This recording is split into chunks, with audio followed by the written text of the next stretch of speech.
So this is the most important story that's ever happened to me in my life, and it's the most meaningful event that's ever occurred to me. 10 years ago, I lived in Eugene, Oregon. I worked as a cashier at 7-Eleven, which required me to cook food for customers. After an hour of sitting in the display case, the food had to be thrown out due to safety standards. It was no longer viable to sell, but a lot of this food was still edible food. So instead of throwing good food in the trash can, I would oftentimes give it away for free. Usually to homeless people if I could. I had a homeless couple who were my friends that went by the name Riddick and Phoenix. I would often text them something like, "Food goes bad in 30 minutes. If it's still here, it's yours." And they would nearly every time come in for free food and share it with their other homeless friends who were also hungry. They had a rival couple I never really got to know. The man went by the name Pikachu because he had a Pikachu beanie. He was a dirty white boy. He carried a whip around and would often spange at the same corner as Riddick and Phoenix. They had a pregnant cat. One day, Phoenix told me that they were breeding kittens from their cat so that they could eat them. And they were doing gross animal abuse like impregnating kittens. I think the cat was only 9 months old when she was pregnant. Phoenix was super upset. She was like, "Robin, we need to do something about this. We can't let these evil people eat these cats." And she was super exasperated and just begging me for help. And I agreed. Phoenix, Riddick, and I coordinated a heist. For days, Riddick and Phoenix monitored what Pikachu and his girlfriend were doing.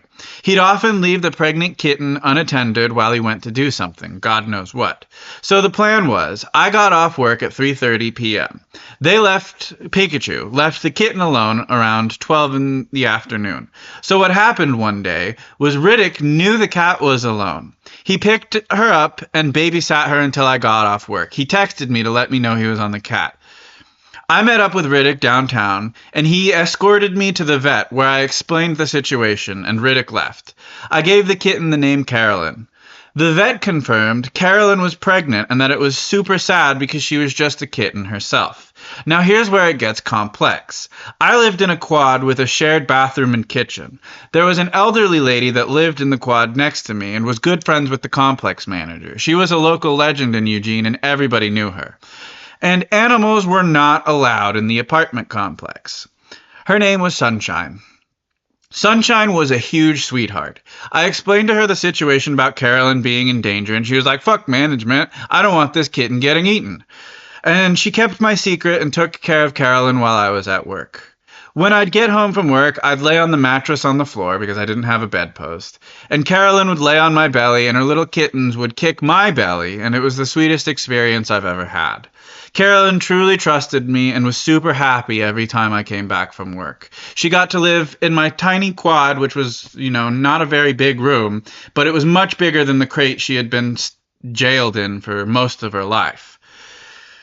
Unfortunately for me, it started to become super obvious that I had a cat living in the quad. The place was stinking up and I was bringing home a huge bag of cat litter from 7-Eleven every couple of days that was hard to conceal. I was literally buying up the entire inventory of cat litter that we had at 7-Eleven and asking my manager to buy more so that I would buy it from him. Pregnant cats poop a lot. So keeping Carolyn's litter box clean was hard, and poop would sometimes fall out and get into the quad and other places. It was very hard to take care of. The smell of cat was incredibly obvious from outside the apartment door. Eventually, I decided I couldn't live in Eugene any longer because local gangs were threatening me for selling weed on their turf. So I had to move back home or get murdered. I chose to move home. I told Sunshine about this, and she told me of an animal shelter at the edge of town. She said if I told them I found Carolyn on the side of the street, they'd take her in, no questions asked. And since that was technically the truth, even though Carolyn had lived with me for about 8 weeks, that's exactly what I did, and they didn't ask any questions. They took her in, I moved home with my mom 2 days later, but I kept in touch with Sunshine for about a year, before I lost her number. About a month after I left Eugene, Sunshine texted me. She told me that she had friends who owned a huge chicken farm on a few acres of land, and she had told them about Carolyn living at the animal shelter. The family that owned the farm decided to go in and adopt Carolyn, and they kept the name Carolyn. Carolyn was just widely agreed by everybody that was her name. Carolyn gave birth to 9 kittens and gets to spend the rest of her life with them.